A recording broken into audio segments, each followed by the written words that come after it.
60 రోజుల్లో మీతో ఇంగ్లీష్ అద్భుతంగా మాట్లాడిస్తాం. వెంటనే కాల్ చేసి జాయిన్ అవ్వండి. నమస్తే రమ్మగారు. నమస్తే ఏదైనా ఒక చిన్న సిరీస్ చెప్పుకుందామండి. చీకటి చిన్నరాజు చెప్దాం. చీకటి చిన్నరాజు. ఏంటి రమ్మగారు? ఏమీ లేదు, మామూలు కదే, పేరే అలాంటిది. చీకటి కోడల్లాగా ఉన్నాయి. 16 రాత్రులు అనగానే మీరు ఒకటి ఎక్స్పెక్ట్ ఆ, చేశారు అదే కదా. కదా. భలే సిరీస్ రమ్మగారు అవి. 16 రాత్రులు, అపూర్వ చింతామణి, ఆ, సూపర్ అవి. ఒక ఊపు ఊపేసినాయి. ఎవరెవరు చూడలేదో వాళ్ళందరూ మళ్ళీ చూడండి. మళ్ళీ చూడండి. అవును, ఖచ్చితంగా కొత్తగా వచ్చిన వాళ్ళంతా కూడా ఆడియన్స్ డెఫినెట్ గా చూడాలండి. సరే, చీకటి చిన్నరాజు ఎవడు వాడు ఏమిటి కథ? పూర్వం కళ్యాణి రాజ్యానికి ధర్మపాలుడు అని ఒక రాజుగారు ఉండేవాడు. ఆయన భార్య మణిమాల. చాలా కాలం సంతానం లేదట. అయితే ఒకనాడు ఈయన వేటకెళ్తే కొంచెము వేట ప్రోగ్రాం అంతా హడావిడిగా ముగుస్తూ ఉండగా ఈయన కొంచెం పక్కకి వెళ్ళిపోయాడు సైన్యం నుంచి. మామూలుగా వేటకి వాటికి ఎట్లా వెళ్తారు, గుంపు ఉంటారు రాజుగారి వెనక. దేన్నో చూసి వేట తమకం. వేట ఏంటంటే అది ఒక పిచ్చ కింద ఉంటుందన్నమాట. ఏదైనా కనపడింది అనుకో దాని వెనకాల పరిగెడతారు. వెనకాల ఎవరైనా వస్తున్నారు రావట్లేదు చూసుకోరు. అవును. అది చూసుకొని తనతో ఈయన ఎక్కడికో వెళ్ళిపోయాడు అడవి మధ్యలోకి. వెళ్ళిపోతే ఈ అడవి మధ్యలో ఇంకా పులి దాడి చేసేసింది ఈయన మీదకి, వెనక్కి తిరిగేసింది. ఆ సమయంలో ఏమైంది, ఈయన బాణం వదిలేసరికల్లా ఈయన కంటే ముందే ఇంకో బాణం తగిలింది ఆ పులికి. అది ఎవరా అని చూస్తే దూరంగా ఒక చోట నిలబడి ఉన్న ఒక ధానుష్కుడు ఒకడు బాణం వేస్తూ కనపడ్డాడు. సరే వెళ్ళి చూసేసరికల్లా ఆమె ఒక స్త్రీ. రాజుగారి ప్రాణాలు కాపాడింది. ఆవిడ సౌందర్యవతి, యవ్వనవతి, బాగుంటుంది. రాజుగారు ఎవరు ఏమిటి అని కనుక్కుంటే అక్కడున్న శంబర రాజ్యానికి రాకుమార్తెని, మా అన్నయ్య మేము వేటకొచ్చాం, నేను కొంచెం యువతలకు వచ్చాను, మా వాళ్ళు వెనకాల ఉన్నారు, మీ ఇది కనపడింది, మీరు పులిని తరుముకుంటూ వచ్చారు, పులి మీ మీదకి దూకపోతుందని బాణం వేశానని చెప్పింది. ఆ అమ్మాయి పేరు సుమరేఖ. ఆవిడ అన్నయ్య రాజవర్మ. ఈయన ఆవిడ సౌందర్యానికి పడిపోయాడు. ఓకే. ఆమెను వివాహం చేసుకుంటానని అడిగాడు. అడిగేసరికల్లా ఈవిడేమంది, ఇట్లా కనపడంగానే పెళ్లి చేసేసుకుంటారా అంటే, కాదు నేను వివాహితుడినే, నేను రాజు ఇంకో 2-3 పెళ్ళిళ్ళు చేసుకోవచ్చు, నువ్వు నా ప్రాణాలు కాపాడావు, నీ సౌందర్యము నాకు నచ్చిందని ఆవిడ్ని తీసుకొచ్చాడు. తనతో పాటు తీసుకొచ్చి పెళ్లి చేసుకున్నాడు. ఆ కాలంలో ఇది మామూలే కాబట్టి రాణిగారు ఏమనలా. ఓకే. చాలా కాలం సంతానం లేరు, ఈవిడికి పిల్లలు పుడతారని ఊహించారు. ఈవిడ ఒక మాధవి అని ఒక మనిషిని అరేంజ్ చేసుకుంది. క్రమంగా పెత్తనం అంతా చేజెక్కించుకుంది బాగా. మణిమాలాదేవి ప్రశాంతంగా నిశ్శబ్దంగా ఉండేది. ఇంతలో ఒక కొత్త వార్త వచ్చింది. ఏమిటంటే ఇంతకాలం పిల్లలు లేని మణిమాలాదేవి గర్భవతి అయింది అని. ఇప్పుడు వీళ్ళకి తట్టింది, ఈ సుమరేఖకి ఆమె అన్నయ్యకి. ఇప్పుడు రాణిగారికి మంగరంగ వైభవంగా సీమంతం చేస్తారు. పొద్దున ఆవిడ కుమారుడు పుడితే వాడు రాజు అవుతాడు. అంతే. ఇప్పుడు రాణిగా రాజుగారి ప్రేయసే సుమరేఖ, ప్రియ భార్య కానీ ఉత్తరాధికారి కాదు. ప్రజలు ఒప్పుకోరు. రాజు ఇంకా మరి ఇప్పటిదాకా గర్భవతి కానీ సడన్గా సంతానం అనేసరికి సంతానం మీద వ్యామోహం ఎవరికైనా ఉంటుంది. రాజ్యానికి ఉత్తరాధికారి. దాంతో వీళ్ళకి ఏమనిపించింది, ఎలాగైనా ఈవిడ్ని తప్పించాలని ఏం చేశారు, ఆ సైన్యాధిపతి, అతని పేరు ఏదో సమరపాలుడు లేదా సమర భూపతి అనుకుందాం, ఈయన ధర్మపాలుడు కదా, ఆ సమర భూపతికి ఒక ఉత్తరం వచ్చింది. ఏమని, మణిమాలాదేవి రాసింది, రాజుగారి ప్రవర్తన బాగుండలేదు, ఎక్కువగా ఆయన సుమరేఖతో గడుపుతున్నారు, మరి సుమరేఖ పరిస్థితి కూడా ఏదో, ఆ అమ్మాయి చాలా పెత్తనాలు అవి చెలాయిస్తుంది, ఒకసారి రండి మీతో మాట్లాడాలి అని రాణిగారు రాసినట్టు ఒక ఉత్తరం రాయించారు. ఉత్తరం చదువుకున్నటువంటి సమరవర్మ వచ్చాడు ఇక్కడికి, అంతఃపురానికి వచ్చాడు.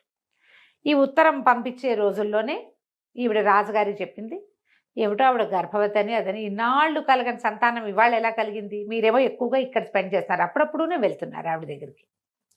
ఆవిడ మీద కొన్ని మాటలు పుట్టినాయి. నా చెలికత్తెలు చాలామంది, నువ్వెవరితోటి మాట్లాడో మగవాళ్ళతో, మీ తోడుకోడలు అందరితోటి మాట్లాడుతుందని నాకు చెప్తున్నారు,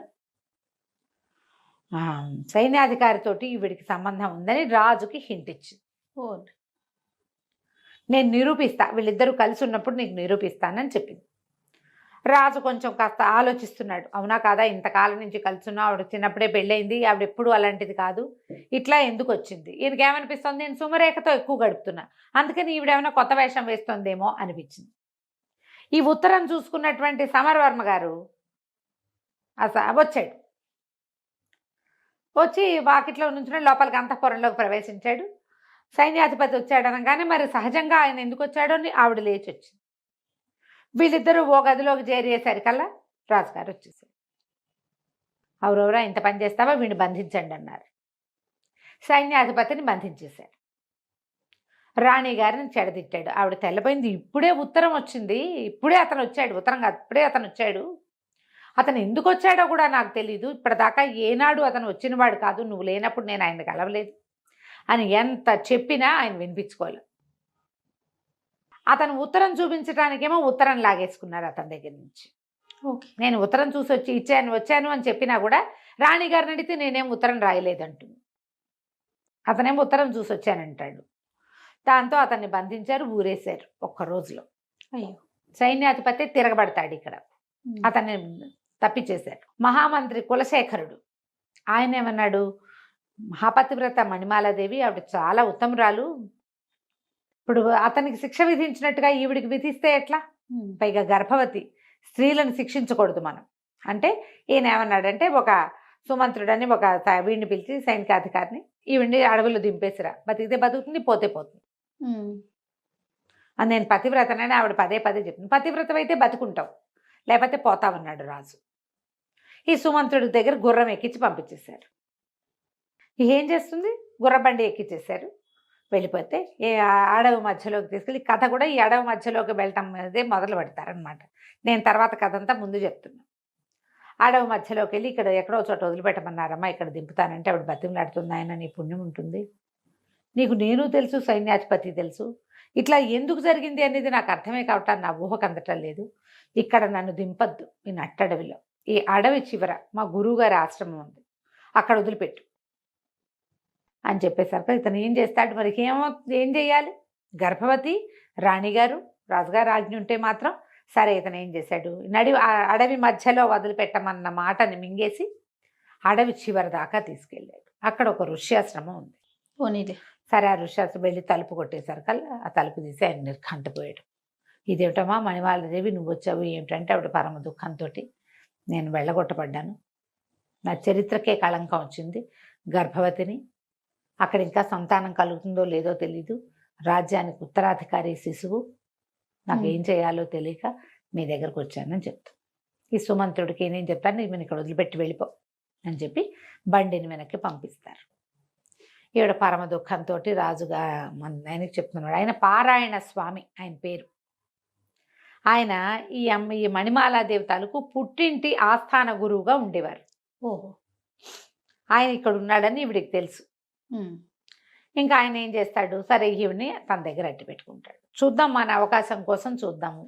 సుమరేఖ ఇప్పుడు రాణిగా ఉంది, రెండో రాణిగా ఉంది. ఆమె అన్నయ్య చాలా మటుకు రాజ్యంలో తన ప్రతిభ చూపిస్తున్నాడు.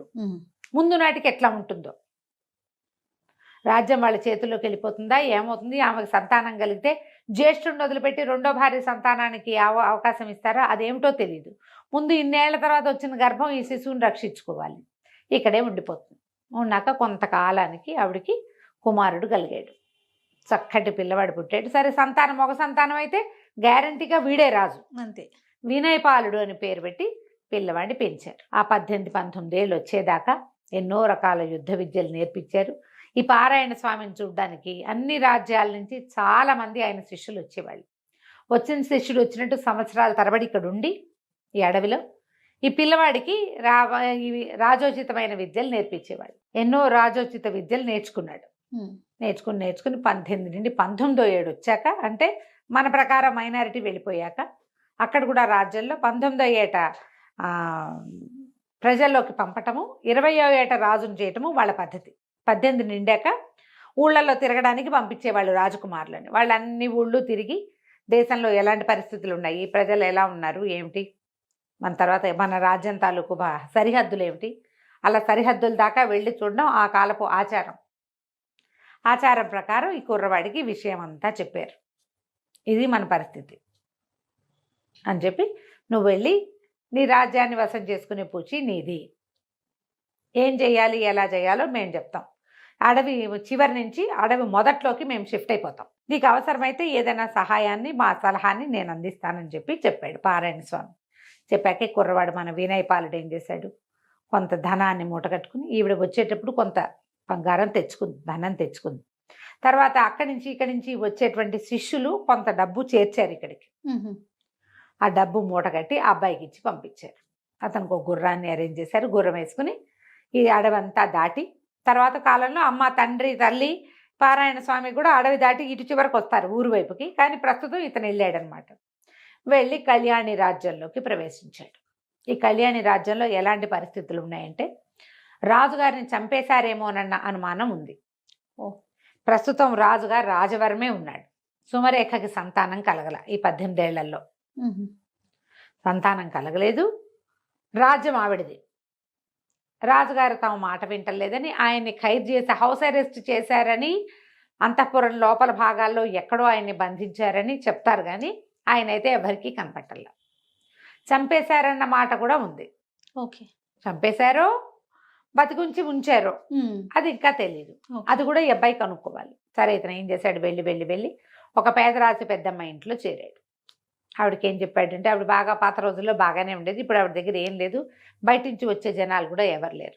పెద్దమ్మ, సరుకులన్నీ తెచ్చి పడేస్తా, నాకు వండి పెట్టు, నువ్వు కూడా హాయిగా తిను, నేను ఎందుకు వచ్చాను, ఏం చేస్తాను లాంటి పడక్కు, నీకు తిండి కావాలి, అది నేను పెడతా అని చెప్పి సరేనని ఒప్పుకుంటూ వీడు ఏం చేశాడని సరుకులు తీసుకొచ్చి పడేశాడు. చక్కగా కమ్మగా వండి పెట్టేది, హాయిగా తినేవాడు. రాత్రిపూట పెద్దమ్మ కూడా చాపేసుకుని వీడు పక్కనే పడుకునేది, కానీ వీడు మంచం మీద పడుకునేవాడు. చల్లగా అర్ధరాత్రి అయ్యేసరికి ఊళ్ళోకి వెళ్ళేవాడు. ఊర్లో తిరుగుతూ ఉండేవాళ్ళు. అయితే ఇక్కడ రకరకాల పరిస్థితులు నడుస్తున్నాయి ఊళ్ళో. ఎప్పుడైతే రాజుగారు లేకుండా రాజుగారి బావమరిది రాజు అవుతాడో ప్రజలకు ఒక అసంతృప్తి ఉంటుంది. మధ్య మధ్యలో చిన్న చిన్న దొంగతనాలు, దారి దోపిళ్ళు అవి జరుగుతూ ఉండేవి. ఈ దోపిళ్ళని వాటిని అరికట్టడం కోసం కొంతమంది పూర్తి పాత రాజుగారి సేవకులు ఉంటారు, ఏమంటారు, నమ్మిన బంట్లు, వాళ్ళు తిరగబడతారు ఎక్కడో చోట. వీడు రాజు ఏంటి, వీడు అసలు మన రాజ్యం కాదు, వీడిదేమో అదేదో పల్లెటూరు వాడు, అంటే వీళ్ళు ఏమనాలి, ట్రైబ్స్ వాళ్ళు. వాడొచ్చి మన మీద రాజ్యం చేయటువంటి, మనకొక రాజ్యం, మన రాజ్యానికి ఒక పద్ధతి ఉందని ఇట్లా మధ్యలో నగరి జనాలు మాట్లాడుకుని తిరగబడేవాళ్ళు. దాన్ని అణచడానికి రాజవర్మ చాలా ట్రై చేసేవాడు. ఒక పెద్ద గుంపుల్ని కాపలా పెట్టేవాడు. రాత్రిపూట ఎక్కడ ఏ అల్లర్లు తలెత్తకుండా. ఈ అబ్బాయి ఏం చేసేవాడు, వినయపాలుడు ఊళ్ళో అంతా తిరిగి ఊళ్ళో పరిస్థితులు ఒకటి చూసుకుంటూ వచ్చేవాడు. చాలా కాలం అడవిలో పుట్టి పెరగటం వల్ల, అడవిలోనే పుట్టి పెరిగాడు కదా, అక్కడే ఉన్నాడు కదా, అతనికి చిన్న చిన్న 4-5 రకాల ఆకుల్ని మిక్స్ చేసి వాటిలో నుంచి విషం తయారు చేయటము, మత్తుమందు తయారు చేయటము, అలాంటివి మంచి విద్యలు పట్టుబడి ఉన్నాయి వాడికి. అడవుల్లోనే కదా ఉన్నాడు. సరే, ఒకనాటి రాత్రి ఏం చేశాడు, ఒక పల్లెటూరు వేషం వేసుకుని ఒక కుండతోటి చెరుకు రసం కుండ నిండా నింపుకుని తీసుకెళ్తుంటే ఇది ఎక్కడుంది, వెళ్ళాడు వీడు, ఒక సైనిక శిబిరం ఉంది. ఒక సైనికాధికారి, ఒక 15 మంది సైనికులు ఉన్నారు. వాళ్ళందరూ చూస్తుండగా వాడు పక్క నుంచి వెళ్తుండేసరికల్లా సైనికాధికారి కొంచెం కొద్దిగా ఆన్లో ఉన్నాడు అనమాట. కాస్త మత్తులో ఉండి, వాడెవడో దొర్లుకుంటూ పోతున్నాడు, ఏదో మోసుకెళ్తున్నాడు, వాడిని పట్టుకోండి అంటే వాడిని పట్టుకొచ్చేసాడు. ఎవరు నువ్వు, ఎక్కడికి వెళ్తున్నావు ఏంటంటే, అయ్యా నా పేరు చీకటి చినరాజు అండి, మరి మన పక్క సందులో శెట్టి గారు అమ్మాయి పెళ్ళయింది కదా, వాళ్ళ పెళ్లి వాళ్ళు పై సందులో పెట్టి ఉన్నారండి, మరి అల్లుడు గారి స్నేహితులందరికీ చెరుకు రసం కావాలని అడిగారు, ఇప్పుడే చెరుకు రసం వచ్చిందండి, సాయంకాలం నుంచి అడుగుతుంటే మాకు దొరకలేదు, ఇప్పుడే దొరికింది, ఇచ్చిరమ్మన్నారండి, అది పుచ్చుకుని వెళ్తున్నాను అన్నాడు. అనేసరికి చెరుకు రసం అనగానే ప్రతి వాళ్ళకి ఏది చూపించు అని తీశారు. బాబోయ్, నా రసం నా కుండ లాగేసుకుంటే ఎలాగండి, వాళ్ళు ఒప్పుకోరండి అంటే, కుండ నిండా వేరేది పోసిస్తాం మేము అన్నారు. అంటే కాదండి శెట్టి గారు ఒప్పుకోరండి, నేను వదలనండి కుండ అన్నాడు. ఒక నెత్తి మీద ముట్టికే పెట్టి కుండ లాక్కుని, వెధవా నువ్వు దుర్మార్గుడివి, కంపు సారా ఏదో మోసుకెళ్తున్నావు, నువ్వు సారా ఇక్కడి నుంచి అక్కడికి ఇల్లు మారుస్తున్నావు, నువ్వేమంటారు దాన్ని స్మగ్లింగ్ చేస్తున్నావు అని చెప్పి ఆ నేరం మీద నేను అరెస్ట్ చేస్తామని బెదిరించి అందరూ తలా ఒక గ్లాసు పుచ్చుకున్నారు. చెరుకు రసం రుచిగా ఉండి పెద్ద అధికారి 2 గ్లాసులు పుచ్చుకున్నాడు. కుండ ఖాళీ అయిపోయింది, అంత బాగా అది ఖాళీ అయిపోతే దాని నిండా కంపు సారా పోసి పెట్టండి, వీడు అది పట్టుకెళ్తున్నాడు రాసేద్దాం, వీడు తెచ్చిన జ్యూస్ అంతా తాగేశారు. కంపు సారా పోయమన్నారు, అందులో కంపు కొడుతున్న ఒక పాతకాలపు పులిసిపోయిన సారా పోసేయమన్నారు. ఆ సారా తెచ్చి పోసే లోపలే తెచ్చేవాడు పడిపోయాడు మొదట. టకా టకా టకా చాప చుట్టల్లాగా 15 మంది సైనికులు బిళ్ళబీటుగా పడిపోయారు. అందరికంటే అధికంగా సేవించిన అధికారి గారు కుర్చీలో కూర్చోవాడు అదే పాళంగా పడ్డాడు. కుర్రాడు ఏం చేశాడు, మొత్తం అందరికీ టకా బట్టలు ఉడదేశాడు. బట్టలన్నీ మూటకట్టేశాడు. అక్కడి నుంచి పడితే వచ్చేటప్పుడు ఇది పెద్ద బానక అక్కడ చిన్న బాక్స్ లాంటిది భుజాన్ని చేతుకున్న సంచిలో తెచ్చాడు. అందులో ఏంది కాటిక మసి వీళ్ళందరి మొహాలకి పులిమేశాడు. అందరూ లాగులతోటే ఉన్నారు, ఏం లేవు. బట్టలకి అక్కడే ఉండి వేసుకుంటారు. బట్టలన్నీ మూటగట్టేసి అందరికీ చేతులు వెనక్కి పెట్టి కట్టేశాడు. ఆడ కూలబెట్టి అందరినీ లైన్గా కూర్చోబెట్టి వెళ్ళిపోయాడు. ఆ మత్తులో ఎవరేం చేస్తున్నారో వాళ్ళకేం తెలీదు. వాళ్ళు ఏం చేశాడు, వెనకాల ప్రతి వాళ్ళకి మసితోటి చీకటి చిన్నరాజు అని రాశాడు. వెళ్ళిపోయాడు. ఈ బట్టల మూట మోసుకుంటూ వెళ్తుంటే ఏమనుకుంటారు, చాకళ్ళు వెళ్తున్నారు అనుకుంటారు. అక్కడ ఒకళ్ళిద్దరు సైనికులు కనపడ్డారు, కానీ బట్టలు మోసుకెళ్ళేవాడిని ఏమంటారు, తెల్లవారుజామున చెరువులకి మోసుకెళ్ళే వాళ్ళు ఎవరో పట్టుకుపోతున్నారు అనుకున్నారు. బట్టలన్నీ తీసుకెళ్ళిపోయి పేదరాశి పెద్ద ఇంట్లో దాచేసి పడుకున్నాడు వీడు మాట్లాడకుండా. ఓ 3-4 గంటలు నిద్రపోయి తెల్లారాక వచ్చేసాడు ఇక్కడికి మామూలు బట్టల్లో. పసిపూసి మారేడుకాయలు చేసి అక్కడ పెట్టాడు. తెల్లారేసరికి చేరిపోయాడు. పొద్దున్న లేచేస్తే ఏముంది, వీళ్ళు ఇంకా మత్తులో దోగుతున్నారు. కాస్తా కోస్తా స్పృహ వచ్చి చూసుకుంటే ఒంటి మీద బట్టలు ఉన్నట్లేవు, ఏమిటో చేతులు కట్టేసి ఉన్నట్టున్నాయి. అయోమయంగా ఉంది వాళ్ళకి. జనాలు ఒకళ్ళు చేరిపోయారు. పొద్దుటిపూట కొడకాళ్ళు బుడ్డాళ్ళు వాళ్ళు వీళ్ళు చేరతారా, వాళ్ళందరూ కేరింతలు కొట్టారు. ఎవరో ఉన్నారు, మసిపూసి ఉన్నారు, వీళ్ళెవరో వీళ్ళు మొహాలు గుర్తుపట్టేలాగా లేవు. నగలు తీసేశాడు. అందరికీ నెత్తి మీద స్థిరస్థానాలన్నీ తీసుకెళ్ళి ఒక మూల బారేశాడు. అక్కడేదో మురుగుంటుంటే అందులో బారేశాడు. బట్టలు లేవు, భోజిపాతరాయిళ్ళుగా ఉన్నారు ఇంచుమించుగా. అందరు దిశమొల్లలతో ఉన్నట్టే, ఏవో చిన్న వస్త్రాలు లోపలేసుకునేవి ఎంత ఉంటాయి. అక్కడి నుంచి జనం అంతా చేరారు. కొంత నోట్లో కొన్నేమో వాళ్ళ శిరస్త్రాన్ని మెడలో వేసుకుని మఫ్లర్ లాంటివి నోట్లో కుక్కేశాడు.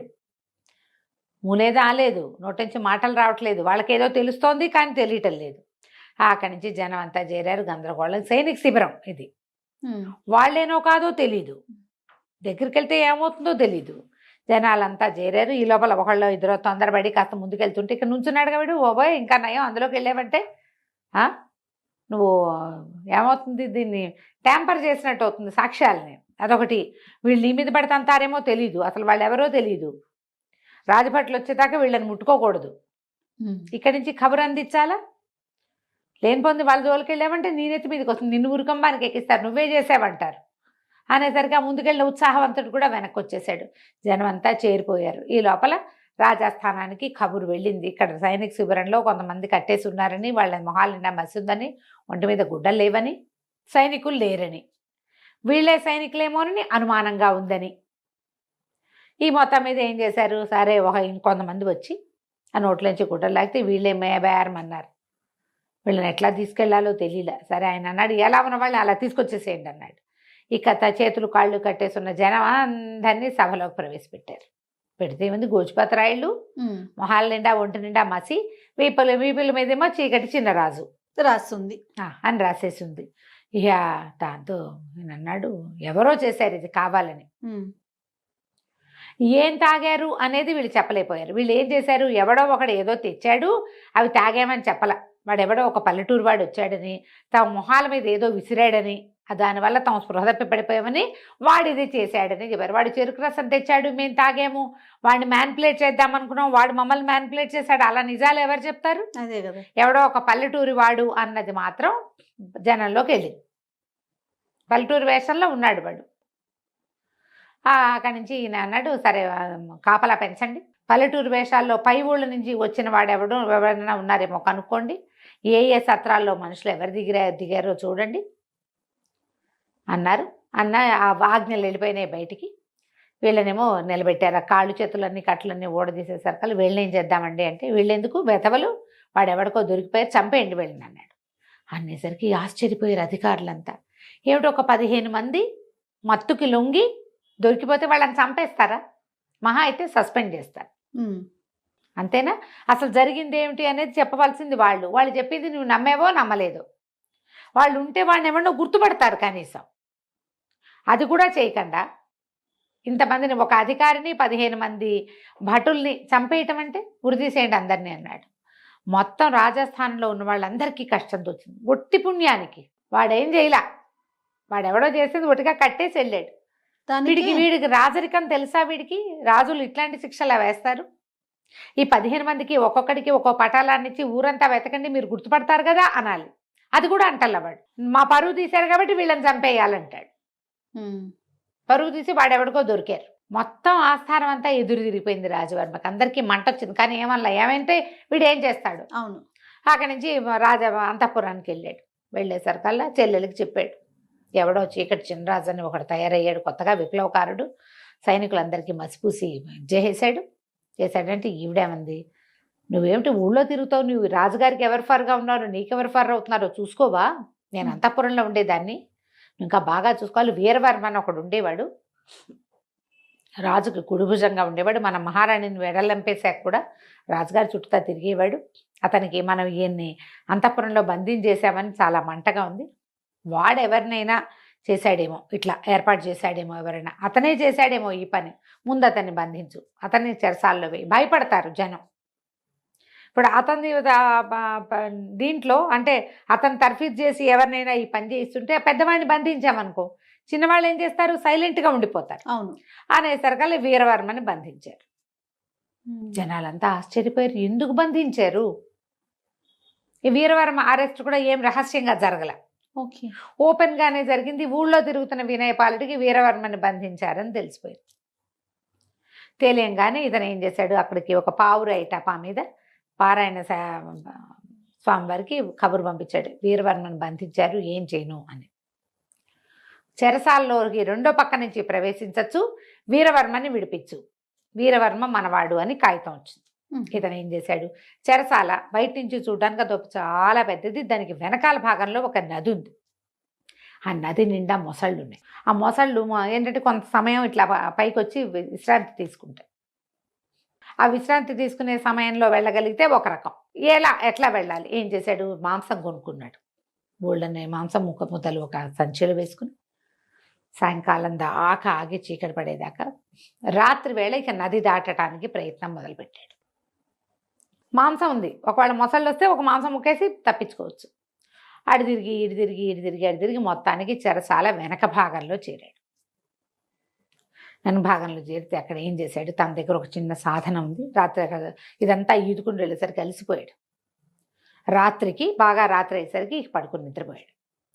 అక్కడి నుంచి ఏం చేశాడు, అర్ధరాత్రికి 1 గంట 2 గంటలకు మెలకు వచ్చాక చిన్న ఇనప సాధనం తెచ్చాడు. ఈ నది నీటికి వెనకాల భాగాలు నానిపోయి ఉంటాయి, కదలకపోతే ఏమీ కదలవు, కానీ దెబ్బ కొడితే కదులుతాయి. ఓకే. ఏం చేశాడు, అంత కొట్టి పెద్దదే దాంట్లోకి ప్రవేశించాడు. ఇతను ఎక్కడున్నాడో తెలియదు.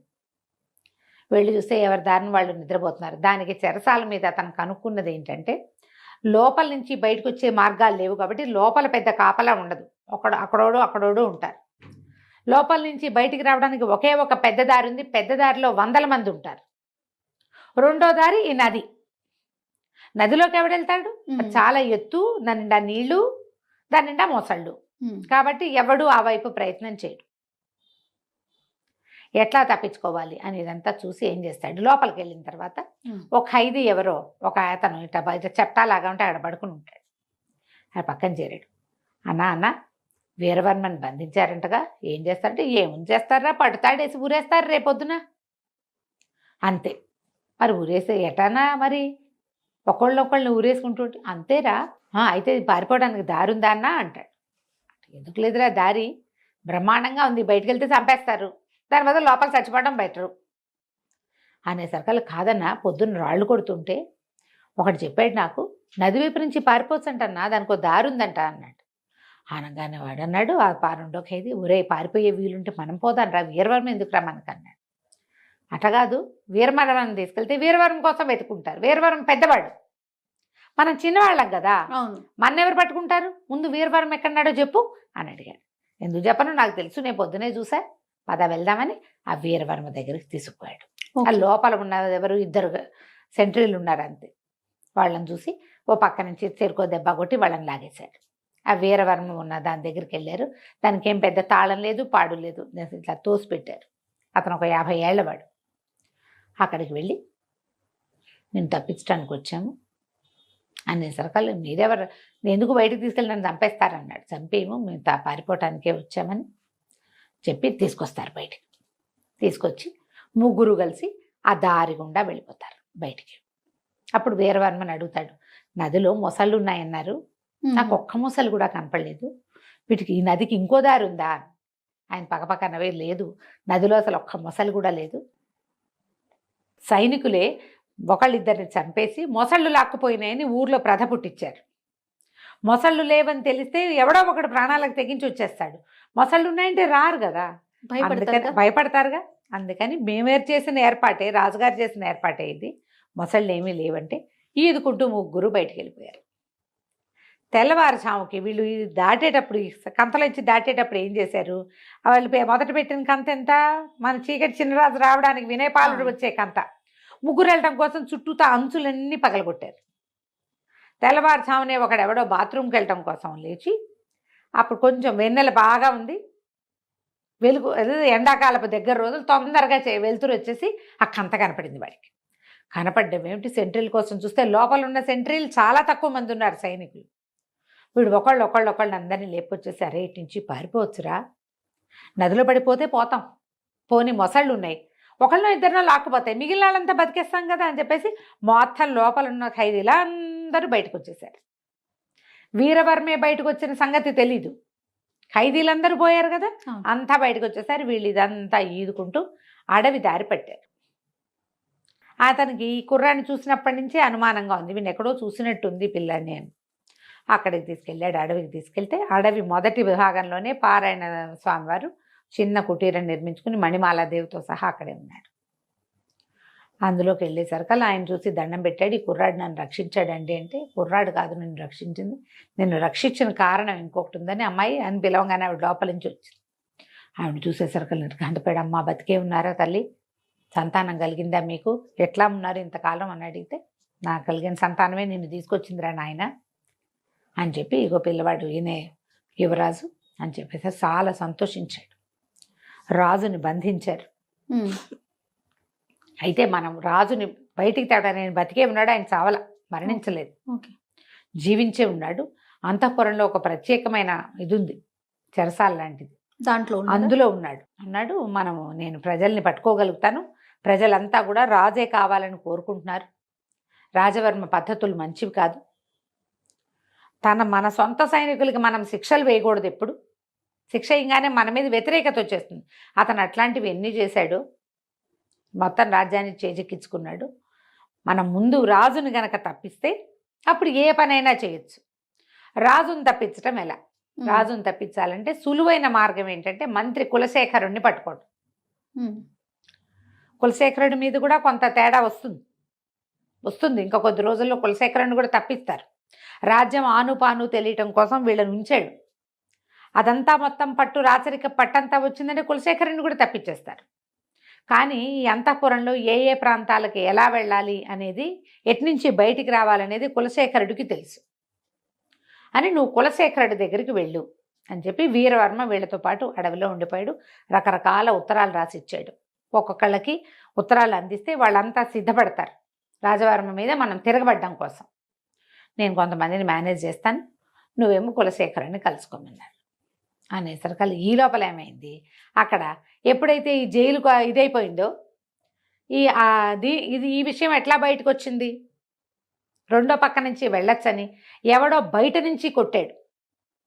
అది లోపల నుంచి చేయబడిన హోల్ కాదు. ఇప్పుడు ఒక గోడ పగలగొట్టినప్పుడు అది ఎటు నుంచి మొదట పగిలింది అనేది తెలుస్తుందిగా ఇంజనీర్లకి. బాగా పరీక్ష చేసి బయట నుంచే ఎవడో వచ్చాడు. ఈ ఎవరు బయటవాడు అని బాగా ఆలోచించి వీరవర్మని అరెస్ట్ చేశాం కాబట్టి రాజుగారికి నమ్మిన బంటు పాత మంత్రి ఏమైనా ఈ ఏర్పాటు చేశాడేమోనని మంత్రి గారిని బర్తరఫ్ చేశారు, ఉద్యోగం నుంచి తీసేశారు. ఆయన ఇంటికి వెళ్ళిపోయాడు. ఈ మన వినయపాలుడు వాళ్ళ ఇంటికి వెళ్ళాడు, మంత్రి గారి ఇంటికి వెళ్ళి మీ పరిస్థితి ఏంటి అన్నీ కనుక్కున్నాడు. కనుక్కుంటే ఆయన అన్నాడు, నువ్వు ఏం పని మీద వచ్చావు, నీకు అసలు ఏం కావాలంటే, రాజు జీవించి ఉన్నాడా లేదా, రాజవర్మ వల్ల ఇలాంటి చాలా ఇబ్బందులు వస్తున్నాయి, నా పేరు చీకటి చిన్నరాజు అని చెప్పాడు. ఈయన ఆశ్చర్యపోయాడు, నువ్వు ఎవరి పనుకొని వచ్చావు, నేను చూస్తే మొహం చూసినట్టుంది కానీ గుర్తు రావటల్లా, ఆవిడ ఎప్పుడు 20 ఏళ్ళు అయిపోయింది, ఆవిడ వెళ్ళిపోయి, వీళ్ళకి ఏం గుర్తుంటుంది, చూసిన మొహంలాగా ఉంటుంది.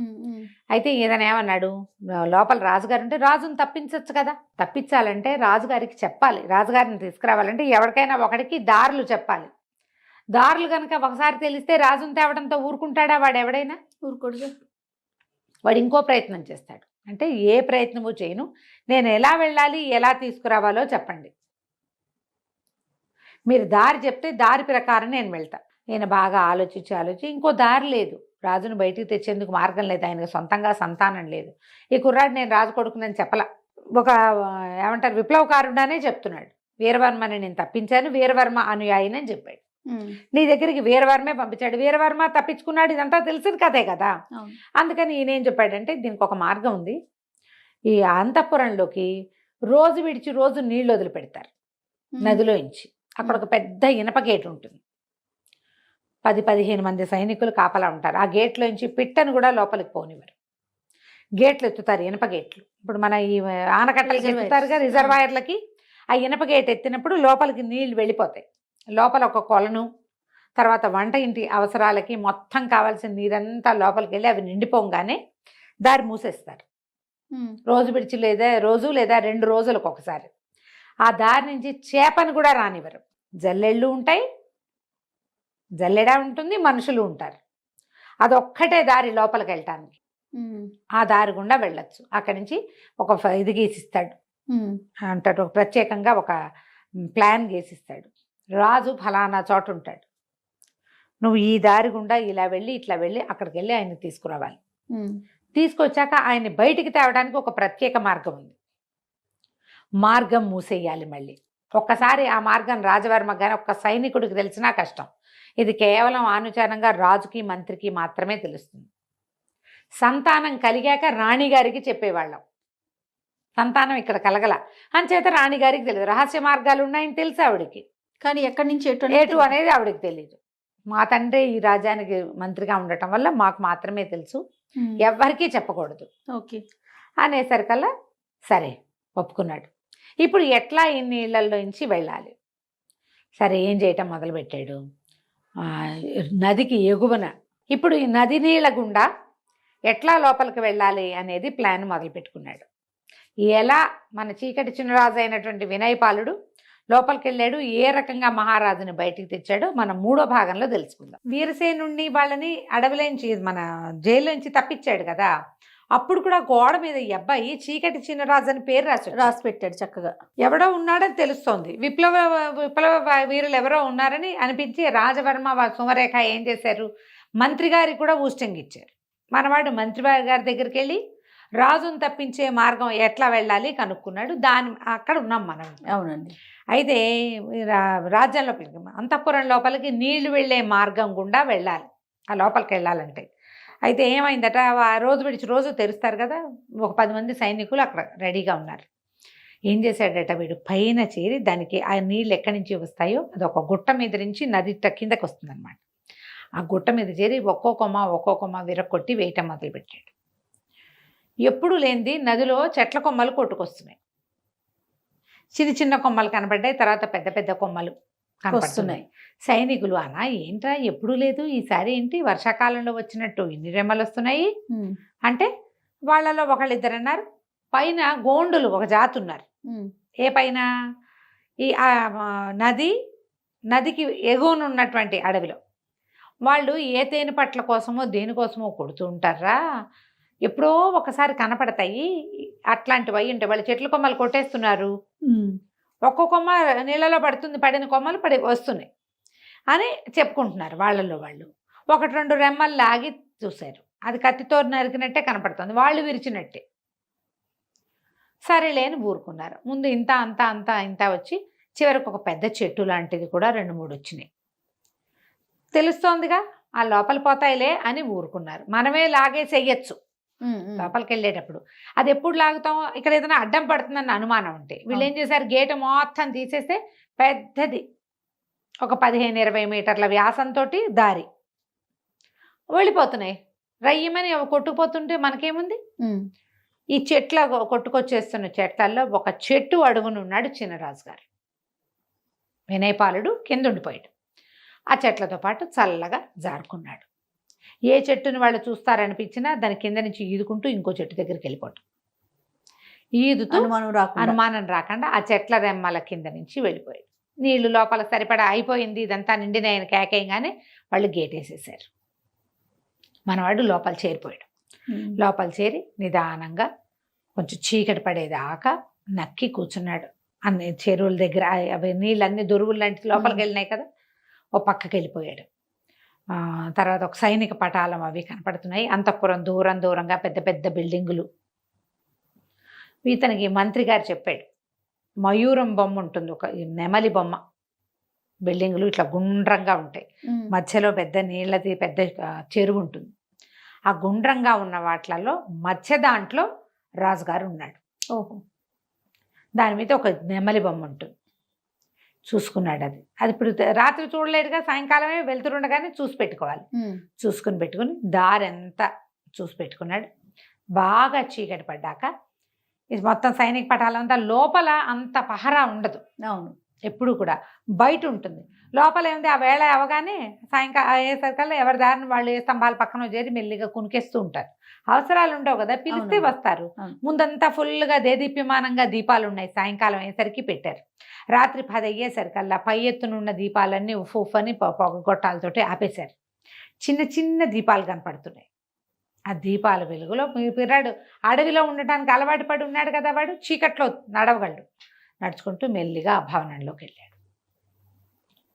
వెళ్తే ఇంకా లోపలికి అలా లోపల ఒక్కొక్క కక్ష దాటుకుంటూ వెళ్తే లోపల ఒక జైలు లాంటి విభాగం కనపడుతుంది. ఏవో రాచరికపు బట్టలోనే బక్క చిక్కి సన్నగా అయిపోయినటువంటి రాజును చూశాడు కుర్రాడు. తండ్రిని చూసి దగ్గరికి వెళ్ళాడు. దగ్గరికి వెళ్ళేసరికి ఆయన అన్నాడు, ఎందుకురా ఇట్లా చంపుతారు, ఒకేసారి చంపేయండి నన్ను. మహారాణిని మంచిది, మహాపతివ్రత మణిమాలాదేవికి చేసిన ద్రోహానికి నాకు సరిపడా శిక్ష వేశారు భగవంతుడు. గుర్తించాడు. నన్ను చంపేసేయండి ఒకేసారి అంటే తన కుర్రాడు అన్నాడు, అబ్బాయి చంపేయటానికి కాదండి, మిమ్మల్ని తప్పించడానికి వచ్చాను అన్నాడు. అనేసరికి ఆయన ఒప్పుకోలే. నన్ను ఎటా తప్పిస్తావు నువ్వు? తప్పిస్తామని బయటికి తీసుకెళ్ళి చంపేయడానికి ఎత్తేసాడా రాజవర్మ? నేను నీతో రానన్నాడు. రానంటే కాదండి, మీరు అర్థం చేసుకోండి, నేను వీళ్ళ ద్వారా రాలేదు. వీరసేనుడు మీ నమ్మిన బంటు అతన్ని బంధించారు. అతన్ని నేను విడిపించాను. మీరు లోపల ఈ కక్షలో ఉన్నారనే సంగతి ఎవరికి తెలుసు అంటే వీరసేనుడికి తెలుసు, కులశేఖరుడికి తెలుసు, మంత్రికి అన్నాడు. వాళ్ళిద్దరికీ నేను తెలుసండి. వీరసేనుడి ద్వారా నేను కులశేఖరుడి దగ్గరికి వెళ్ళాను. కులశేఖరుడు చెప్పాడు మిమ్మల్ని తప్పించడానికి మార్గం, మీరు ఇక్కడ ఉంటారని చెప్పాడు. వీళ్ళిద్దరి పేర్లు చెప్తే మీకు అర్థమవుతుందని వాళ్ళ పేర్లు చెప్తున్నాను, నాతో రండి, మిమ్మల్ని బయటికి తీసుకెళ్ళిపోతాను అన్నాడు. అనేసరికల్లా రాజు, నిజంగా నువ్వు చంపన్నాడు, మీ మీద ఒట్టండి, నేను అట్లాంటి పని ఏం చేయను, వెళ్తా పదండి. కాకపోతే నాకు లోపలికి వచ్చే దారి చెప్పాడు, బయటికి వచ్చే దారి మీకు తెలుసు అన్నాడు. అదొక రహస్య ద్వారం ఉంది, మీరు అడవిలోని గుహల్లోకి వెళ్తారు, ఆ ద్వారాన్ని తెరవండి, మనం అక్కడికి వెళ్దామన్నాడు. అనేసరికి రాజు ఒప్పుకోలే. నేను అట్లా చెప్పకూడదు, కులశేఖరుడికి బుద్ధి లేదా, ఎట్లా చెప్పాడు నీకు ఈ రహస్య ద్వారాన్ని? అది కేవలం రాజుకి మంత్రికి యువరాజుకి తెలియచ్చు, నువ్వెవడివో నీకు తెలియటానికి వీల్లేదు. అనేసరికల్లా నేను మిమ్మల్ని తప్పించలేనండి, మరి మీరు లోపల ఉన్నారు, నేను లోపలికి వచ్చా, బయటికి వెళ్ళే మార్గం లేదు, నాకు బయటికి వెళ్ళే మార్గం తెలీదు, అది మీరు చెప్తారని కులశేఖరుడు నన్ను నమ్మించి పంపించాడు. అనేసరికి చాలాసేపు బతిమలాడి వాదోపవాదాలు అయ్యాక ఆయన ఒప్పుకున్నాడు. ఒప్పుకొని ఏం చేశాడు, ఈ భవనంలో నుంచి బయటికి వెళ్ళేందుకు ఆయనకు అనుజ్ఞ లేదు. ఇప్పుడు ఇట్లా గుండ్రంగా ఉన్న భవనాల్లోంచి ఆ మధ్య దాంట్లోంచి వచ్చాడు కదా, నెమలి పింఛన్లో మిడిల్లో నుంచి వచ్చాడు. ఆ మిడిల్లో నుంచి వచ్చి ఎక్కడి నుంచి నీళ్ళు వస్తాయో దానికి పక్కగా ఉన్నటువంటి ఒక గోడ దగ్గరికి తీసుకెళ్ళి ఆ గోడ దగ్గర కొన్ని రాళ్ళు ఇలా పేర్చి తమాషాగా ఉంది, ఈ రాళ్ళన్నీ తీయన్నాడు. ఆయన ఓపిక లేదు, బక్కచిక్కిపోయి కూడా ఉన్నాడు, ఆహారం తక్కువ, పైగా బెంగతోటి ఉన్నాడు కదా. కుర్రాడు రాళ్ళన్నీ తీసేసరికి అక్కడ చిన్న ఇత్తడి మీట లాంటిది ఉంది.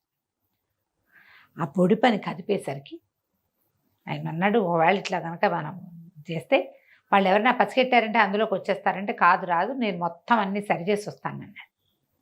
ఆ పొడి పని నొక్కేసరికల్లా ఆ గోడ పూర్తిగా ఓపెన్ అయిపోయింది. సరే అందులోకి ప్రవేశించాక ఈయన అన్నాడు, ఇది రాళ్ళన్నీ యథాతథంగా మూసేసేయాలి నువ్వంటే. వీడు లోపల వైపు ఉండి బయట రాళ్ళని ఒకటి ఒకటి ఒకటి లాక్కుంటూ అన్ని పూర్వం ఎట్లా ఉందో అట్లా పేర్చేసాడు. చీకటిగా ఉన్న ఆ దారిలో ఈ రాజుగారిని వేసుకుని నడవటం మొదలుపెట్టాడు. నడవగా నడవగా నడవగా నడవగా అది ఎవ్వరు మనుష్య సంచారం ఉన్న దారి కాదు, ఒక గుహ లాంటిది. ఓకే. వెళ్ళగా వెళ్ళగా అది నది పక్క నుంచి ఉందన్నమాట.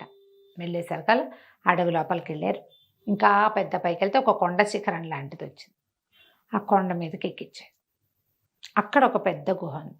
ఆ గుహలో వీరసేనుడు, కులశేఖరుడు ఇద్దరు ఉన్నారు. రాజు ఆశ్చర్యపోయాడు, ఇద్దరిని కావలించుకున్నాడు. ఇది ఎట్లా జరిగింది, ఎట్లా రాగలిగారు, నన్ను ఎట్లా తప్పించారు? ఈ అబ్బాయి ఏం చేశాడు, ఆయన అక్కడికి ప్రవేశపెట్టి తన దారిని తను వెళ్ళిపోయాడు. రాజును వాళ్ళు లోపల తీసుకుపోయారు.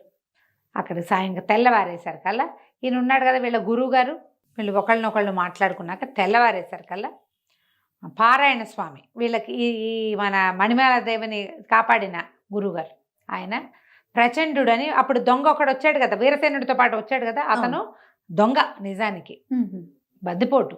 కానీ ఈ రాజుగారి దీనివల్ల రాజకుమారుడే తనని తప్పించడం వల్ల అతను మీతో పాటే ఉంటాను, ఈ విప్లవం సృష్టించడానికి, విప్లవాన్ని సాధించాలంటే నేను కూడా మీతో ఉంటానన్నాడు. ఈ పారాయణ స్వామి వారితో కలిసి ఆ ప్రచండు కూడా వచ్చాడు. మహారాజును చూసి దండాలు పెట్టారు. అప్పుడు ఈయన ఏమన్నాడంటే, మనం విప్లవం తప్పకుండా సాధించాల్సిందే, నా వల్ల చాలా పొరపాటు జరిగింది, మణిమాల ఏమైపోయిందో తెలీదు, ఈ సుమరేఖని ఆశ్రయించుకుని వచ్చిన రాజవర్మేమో మన రాజ్యాన్ని నిర్దేశించాడు. ఈయన చెప్పాడు వీరసేనుడు, మహారాజా అంతేకాదండి, ఎక్కడైనా ఏదైనా పొరపాటు అయితే ముందు సైనికుల్ని శిక్షిస్తాడు, ఏదైనా ప్రజల్ని పీడిస్తున్నారు వాళ్ళు, సైనికుల్ని శిక్షిస్తాడు, అతను సరైన వాడు కాదు, వీళ్ళని దింపాలి, ఎట్లా చెయ్యాలి ఇది. ఇప్పుడు వీళ్ళకి ఇక్కడ ఉన్నది ఎవరు, మంత్రి, వీరసేనుడు, ప్రచండు, పారాయణ స్వామి, రాజు, ఐదుగురు ఉన్నారు. ఈ ఐదుగురిలో వీరసేనుడినేమో అరెస్ట్ చేశారు, ప్రచండు ఏనాడో అరెస్ట్ అయ్యాడు. వీళ్ళు ప్రజల్లోకి వెళ్ళి జనాల్ని కూడగట్టడం అది వాళ్ళ వల్ల అయ్యే పని కాదు, టైం పడుతుంది. అవును అవును. కులశేఖరుడు కూడా ఉద్యోగం ఊడిపోయింది. రాజు జీవించలేడన్న అనుమానం ఊళ్ళో ఉంది. జనాన్ని కూడగట్టాలంటే పబ్లిక్లోకి వెళ్ళాలి కదా. అవునుగా.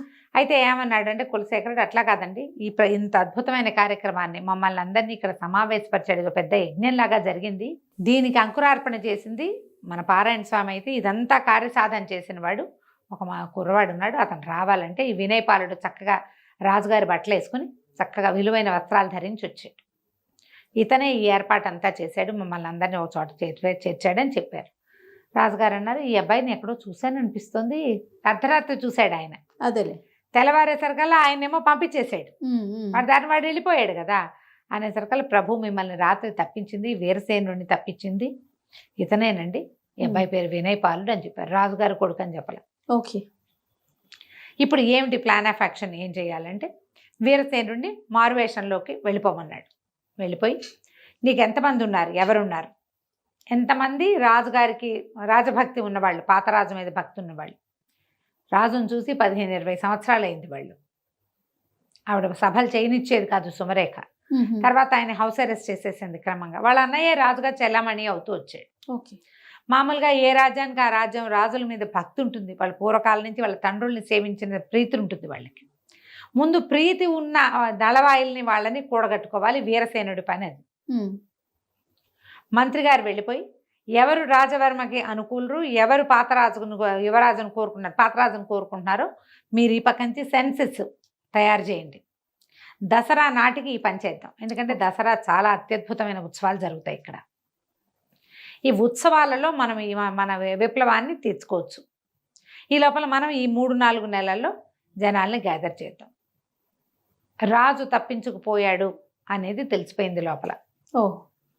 కానీ ఆయన ఎట్లా తప్పించుకెళ్తాడు అనేది, ఏ రకంగా వెళ్ళగలిగాడో వాళ్ళకి తెలియలే. గోడ మీద చీకటి చిన్నరాజు రాయబడి ఉంది. మళ్ళీ ఎట్లా ఏం చేయాలి అంటే, ఏముంది చేయడానికి, కనపడితే చంపేద్దాం ఈసారి అంతే. మనం విప్లవం తెస్తున్నారు తిరుగుబాటుదారులు అని అనిపించిన వీరసేనుడిని లోపల పెట్టాం, వాడు తప్పించుకున్నాడు. కులశేఖరుడు కనిపించట్లేదు. వీళ్ళంతా ఏం చేస్తారు, మన దగ్గర సైన్య బలం ఉంది, మన వాళ్ళందరినీ పిలిపించుకుందాము అని చెప్పి తమ జనాన్ని కొంతమందిని దింపుకున్నారు సుమరేఖ, రాజవర్మ కలిసి. కానీ పండగలు పబ్బాలు మానలా వాళ్ళకి ఏంటంటే చాలా మహా సరదా, పండగ రోజుల్లో చేయించుకోవటం, అన్ని పండగలు బ్రహ్మాండంగా చేస్తారు. ఈ ఉత్సవాలు మొదలవుతాయి, కొద్ది రోజుల్లో దానికి ఏర్పాట్లు అవుతున్నాయి ఊరంతా. కానీ ఊళ్ళో ఒక గగ్గోలు మొదలైంది. రాజు బతికే ఉన్నాడని, ఆయన మళ్ళీ రాజు అవటానికి సిద్ధంగా ఉన్నాడని, ఏదో జరగబోతోందని, తలా ఒక కత్తి కటారు పట్టుకునైనా యుద్ధానికి సిద్ధపడాలని ఒక ఇది ప్రచారం జరుగుతుంది. ప్రచారం ఇదంతా ఎలా ఉంది, లోపల లోపల జరుగుతోంది. రాజుకు అనుకూలమైన వాళ్ళందరూ వీటితో పడలేకపోతున్నాం, వీడు మా డబ్బు బంగారం అంతా లాగేస్తున్నాడు. పాతకాలంలో 10% కడితే ఇప్పుడు 25% పన్నులు లాగేస్తున్నారు, శిస్తులు లాగేస్తున్నారు. ఏదైనా ప్రాబ్లం వచ్చిందంటే మరణమే, ఇంకా రెండోది లేదు. ప్రశ్నిస్తే మరణం, వీడి నుంచి తప్పించుకోవాలి. దాంతో చాప కింద నీరులాగా ఇతని వ్యతిరేకులు ఊరంతా తయారయ్యారు. ఎప్పుడు ఏ రోజున తిరగబడిపోతారో తెలియదు. ఇలా అట్టుడు లోపల లోపల ఉంది. వీళ్ళు ఏమనుకుంటారంటే మన దగ్గర సైన్య బలం ఉంది, డబ్బిచ్చి జనాల్ని కూడగట్టుకుంటామని వీళ్ళు ఇంకా కొంచెం సైనికులకు జీతాలు గీతాలు భత్యాలు అన్నీ పెంచి, వీళ్ళలో వీళ్ళేం చెప్తున్నారంటే జీతం ఇస్తే తీసుకో, సమయం వచ్చినప్పుడు తిరుగుబడు అంతే. జీతాలు వద్దని ఎందుకంటే ఇప్పుడు తిరగబడద్దు, సమయం వచ్చినప్పుడు తిరుగుబాటు చేద్దామని అందరికీ ఒక్కొక్కళ్ళకి చెప్పి పెట్టారు. రకరకాల వ్యవహారాలు నడుస్తుండగా దసరా పండగ వచ్చేస్తుంది. ఎలా చేయాలి? దసరా పండగ వచ్చింది. దసరా పండగ అప్పుడు ఉత్సవాలు జరుగుతాయి. ఆ ఊళ్ళో కళ్యాణిలో ఉత్సవాలు ఉంటాయి. ఊరంతా ఉత్సవ సంరంభంలో ఉంది. ఈ లోపల నుంచి దారులు తెలిసిన కులశేఖరుడు, అతనితో పాటు వీరసేనుడు, తర్వాత ప్రచండు, యువరాజైన వినయపాలుడు. యువరాజని రాజుగారికి తెలియదు, కానీ వీళ్ళు ఏం చేశారంటే రహస్య ద్వారాల గుండా కోటలోకి ప్రవేశించారు. ఓకే. ఈ దీంట్లో ఏంటంటే ఆ రోజున చిన్న చిన్నవి ముఖాలకి చిన్న కవర్లు వేసుకునేది, ఒక రకమైన ఏమంటారు మన ముఖ కవచాలు వేసుకునే పద్ధతి ఉంది. అందరూ కూడా రకరకాల రాక్షసుల ముఖాలు అట్లా వేసుకుని తిరుగుతున్నారు. ఆ వేషాల్లో వీళ్ళు వచ్చేసారు. అక్కడి నుంచి వీళ్ళకి ఎవరెవరు రాజుగారికి అనుకూలంగా ఉన్నారని అనిపించిందో వాళ్ళందరినీ మీరు ఊరేగింపులో మొదటి లైన్లో ఉండండి. ఓకే. ముందు సైనికులు ఉంటారు ఒక లైను, వాళ్ళ తర్వాత వరుసగా బార్లుగా ఉంటారుగా. ఫస్ట్ లైను ఆయుధదారులు ఎవరున్నారో వాళ్ళ వెనకాల ఉండాలి. సపోర్టర్స్ వెనకాల ఉంటారు. కారము, మందులు, రంగులు అందించే వాళ్ళు వెనకాల ఉంటారు. వరుసగా ఏమి లేరు వాళ్ళు. అంతమందిని వీళ్ళు గ్యాదర్ చేయలేరు, కొంతమందినే చేయగలిగారు. ఆ ఎవడు ఆయుధాన్ని ప్రయోగించగలను అని నమ్ముతాడో వాడు ఏం చేయాలి, సైనికుల వెనకే ఉండాలి. అనగానే సైనికుడిని పడగొట్టేసేటట్టు. సైనికులు కూడా ఎవరో కాదు, వాడు ఏమైనా గొడవ చేస్తే కొట్టడానికి. ఓకే. వీళ్ళ వాళ్లే కదా వాళ్ళు కూడా. సుమరేఖ తాలూకు పుట్టింటి నుంచి వచ్చిన రాజవర్మ పాత సైనికులు కొద్దిమందే. మిగిలిన వాళ్ళంతా పెద్ద పెద్ద జీతాలతో ఇక్కడ లొంగదీసి ఉంచుకున్న వాళ్ళు, భయపెట్టి ఉంచుకున్న వాళ్ళు, రాజదండనకి భయపడిన వాళ్ళు, ఏదో ఉద్యోగం చేసినాం చేయాల్సిందేనని భావించేవాళ్ళు. ఈ గుంపు జనాభా చాలామంది ఉన్నారు. ఎప్పుడైతే సరే వీళ్ళేమో కోట లోపలికి ప్రవేశించారు. వీళ్ళ దగ్గర ఏం చేశారు, వీళ్ళు అడవిలోంచి ఒక ప్రత్యేకమైన చెట్టు ఆకుల్ని ఎండబెట్టి పొడి చేసి ఉంచుకున్నారు.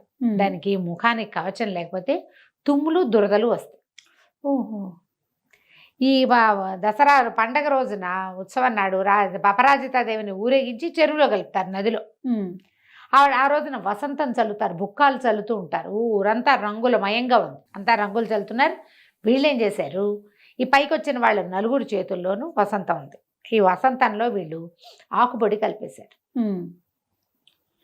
ఈ దగ్గరికి వస్తూనే ఇలా ఊదే సాధనాలతోటి ఈ సుమరేఖ మీద, రాజవర్మ మీద ఆ రంగు చల్లేశారు. ఓకే.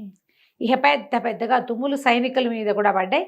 ఇది చల్లిన నలుగురు మాత్రం ఒంటికి కవచాలు వేసుకున్నారు. వాళ్ళ ఒంటి మీద పడలా, వాళ్ళ ముక్కులోకి వెళ్ళలా.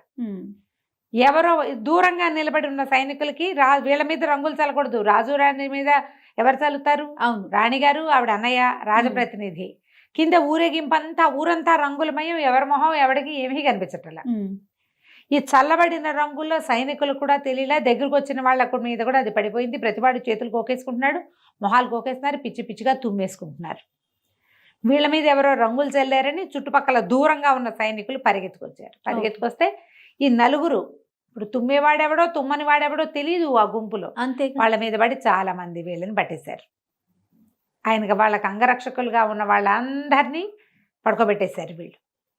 ఇంకా ఊళ్ళో ఊరేగింపు నడుస్తుంటే ఒక్కొక్క చోట అగో పైన సుమరేఖని రాజవర్మని పట్టేశారని కానీ సైనికుల్లో కొందరు తిరగబడంగానే ఈ వెనకాల ఉండేలు బద్దలు అట్టడి చిన్న చిన్న సాధనాలు కూడా పట్టుకున్న వాళ్ళు కూడా సైనికుల మీద తిరగబడిపోయి అందినవాడు అందినట్టు ఒక్కొక్క సైనికుడిని పెడరెక్కలు విరిచి కట్టిపారేశారు. ఓకే. ఒక్కడు వరే వదలండ్రా వదలండ్రా నేను మీ వాడినే అన్నవాడిని వదిలేశారు, గింజుకున్న వాడిని కట్టేశారు. ఊరేగింపు అయ్యి ఆగి అమ్మవారిని చెరువు దగ్గరికి పెట్టేశారు కల్లా 70% సైనికులకి తాళ్లే ఉన్నాయి. జనాలే మోసపోతున్నారు ఊరేగింపుని. అమ్మవారిని పూజారులు వాళ్ళు వీళ్ళు చెరువులోకి దింపేశారు. నదిలోకి దింపేసి వెనక్కి తిరిగి వస్తూ ఏం చేశారు, ఇంక ఈ సందడి ఏముండదు, ఎవరి దారిని వాళ్ళు ఇళ్ళకి వెళ్ళిపోతారు కదా. వీళ్ళల్లో చిన్న చిన్న గుంపులుగా ఏర్పడి తాళ్ళు కట్టేసిన సైనికులను ఈడ్చుకొచ్చారు కొంతమంది. దేవాలయపు వ్యవహారం అంతా ముగిసిపోయింది, వాళ్ళ దారిని వాళ్ళు వెళ్ళిపోయారు. వీళ్ళందరినీ సభాభవనం దగ్గరికి, కోట గోడ దగ్గర గుమ్మం దగ్గరికి లాక్కొచ్చేసారు. లాక్కొస్తే కొంతమంది ఒక్కొక్కడు వరే బుద్ధి గడ్డి తిన్నారా నాయన, ఎవరు దొరికారు, మనకి యువరాజు దొరికాడా, మహారాజు దొరికాడా, దేనివల్ల ఇదంతా చేస్తున్నారా, ఈ గలభా ఎందుకురా అంటే మహారాజే ఆయన తప్పించుకున్నాడు అనగానే కొంతమంది తాళ్ళోడు వేసుకున్నారు స్వతంత్రంగా. ఓకే. ఒక ఇంతలో పెద్ద కొమ్ము బూర మోగింది, కోట వశమైపోయింది అని రాజుగారు ప్రవేశించాడు. అన్ని సంవత్సరాల తర్వాత రాజు నా కోట గోడ మీద చూస్తుంటే సంతోషించారు. ఆయన గడ్డం మీసం నెరిసిపోయినాయి, తలకాయ ముగ్గుబుట్టు అయిపోయింది, ఉంగిపోయాడు మనిషి. మరి 20 సంవత్సరాలు అయిపోలా. పిల్లలు కూడా లేటుగా పుట్టాడు ఆ పిల్లాడు, ఈయన 50 దాటిపోయినాయి. ఓకే. అందరూ కేకలు పెట్టారు, సంతోషించారు. అక్కడి నుంచి అంతా సభాభవనం మొత్తం తెరిచేశారు, అన్ని గేట్లు లోపలికి ప్రవేశపెట్టారు. సుమరేఖను కూడా పట్టేశారు. ఆవిడ మొత్తం రాజుగారి పూర్వోత్తరపు నగలన్నీ వేసుకుని తయారైంది ఊరేగింపు చూడడానికి. నగలన్నీ ఒలిపించి తీసుకొచ్చేసారు.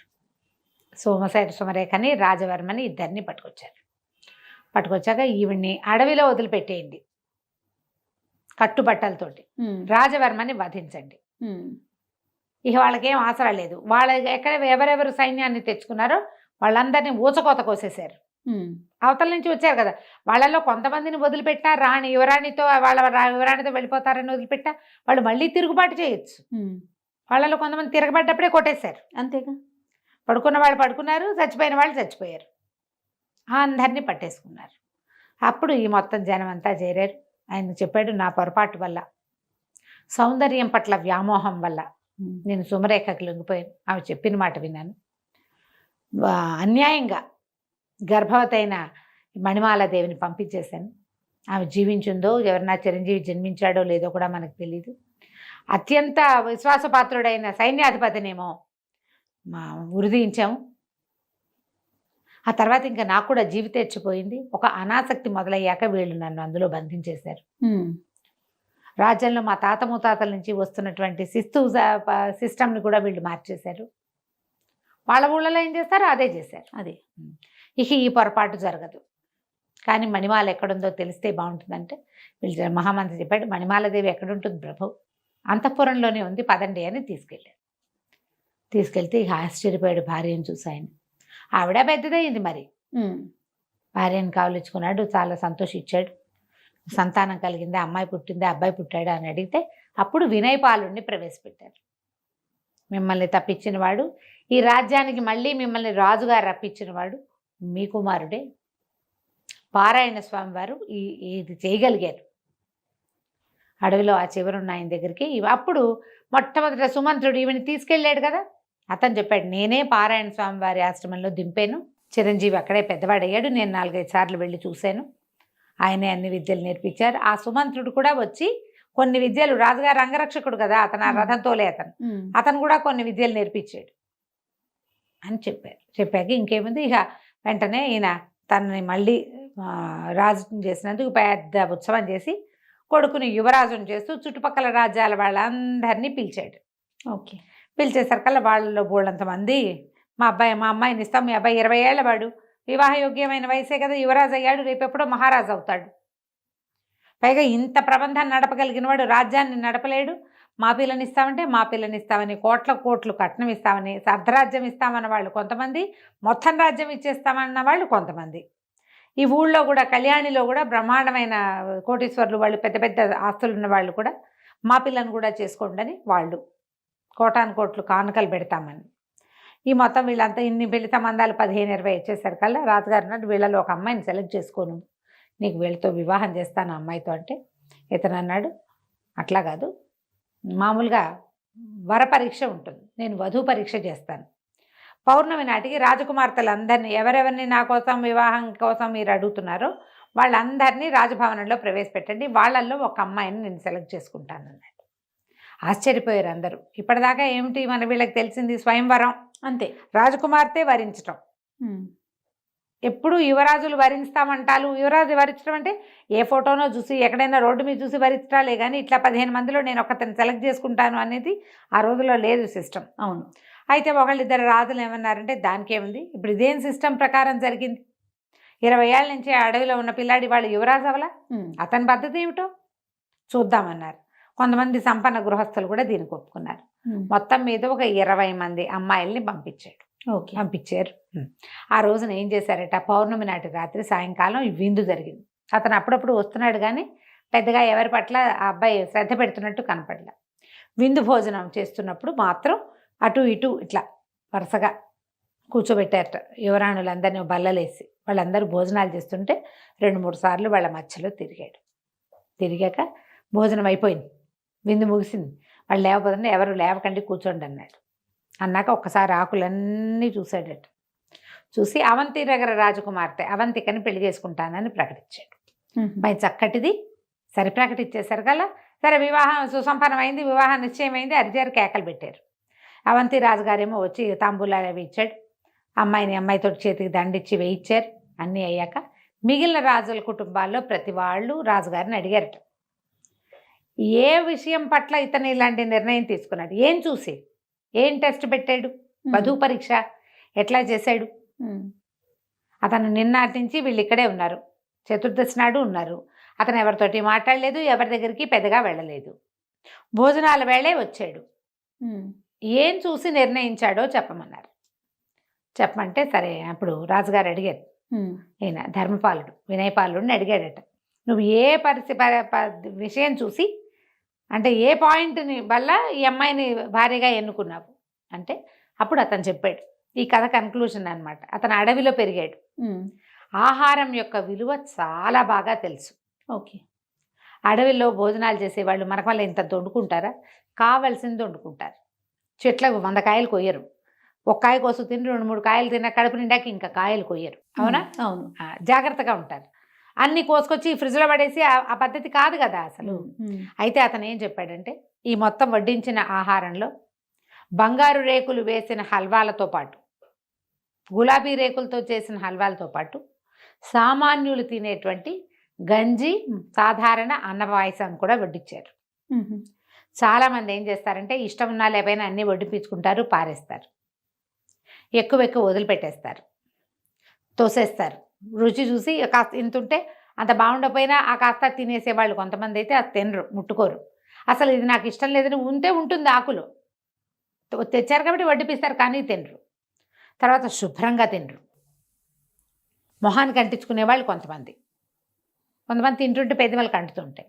అక్కడి నుంచి చెయ్యంతా పూసుకుంటారు ఇంకొంతమంది, చుట్టూతా పోసుకుంటారు ఇంకొంతమంది.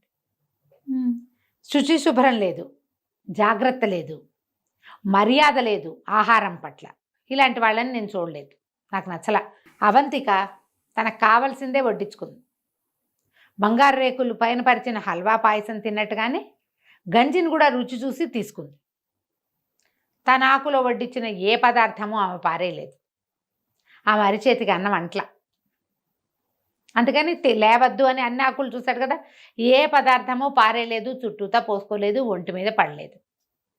అంటే ఈమెకి జాగ్రత్త, శుచి, శుభ్రత ఉన్నాయి. వడ్డించిన ఆహారం పట్ల భగవంతుడు ఇచ్చిందని ఇది ఉంది, మర్యాద ఉంది, గౌరవం ఉంది. నాకు అది కావాలి. నేను అడవిలో పెరిగాను, ఆహారాన్ని వృధా చేసేవాళ్ళు నాకు నచ్చరు. దొరికింది కదా అని వేసుకోవటం, అక్కర్లేదు కదా అని పారేయటం, ఈ 2 విధానాలు సరైనవి కాదు. ఒక రాణికి ఉండవలసిన లక్షణం అది కాదు. దొరికినవన్నీ తీసుకోకూడదు, అవసరం లేదని విసిరేయకూడదు. అందుకని నేను అది లేకుండా కావాలనుకున్నాను, అట్లా సెలెక్ట్ చేసుకున్నానని చెప్పాడు. అందరూ ఆశ్చర్యపోయారు రాజులు. కొంతమంది యువరాణులకి తట్టింది, మనం అన్నీ వేసుకున్నాం ఏమీ తినలేదని, కింద మీద పోసుకున్నామని, బట్టల మీద పడిపోయిందని, అన్నీ రుచి చూడలేదని, భగవంతుడు ఇచ్చిన దాని పట్ల మనకు మర్యాద లేదని, యాటిట్యూడ్ అవన్నీ మార్చుకోవాలని, ఇక ముందు ఇలా చేయకూడదని వాళ్ళకు కూడా అర్థమైందట. ఇంత ప్రత్యేకమైన మనస్తత్వము, పద్ధతి ఏర్పడడానికి ఈ దారి వేసినటువంటి ఆయన గురుగారు అందరూ చాలా మెచ్చుకున్నారు. మీ వల్లే ఈ ఇతను యువరాజు ఇంత చక్కటివాడిగా తయారయ్యాడని. తర్వాత వివాహంతో పాటు ఈ అబ్బాయిని వినయపాలుణ్ణి రాజును కూడా చేసేసారు. రాజుగారి భార్యతోటి నేను వానప్రస్థం తీసుకుంటా, కానీ నేను అడవిలోకి వెళ్ళను, నా భార్యతో హాయిగా అంతఃపురంలో నేను కాలక్షేపం చేస్తా, రాజ్యం బాధ్యత మీది అని కులశేఖరుణ్ణి మంత్రిగా, వీరసేనుణ్ణి సైన్యాధ్యక్షుడిగా చేసి రాజ్యాన్ని, కళ్యాణి రాజ్యాన్ని వినయపాలుడికి అప్పచెప్పాడు. చీకట్లో చిన్నరాజు సమాప్తం. చాలా బాగుంది రమ్మగారు. నమస్తే. నమస్తే.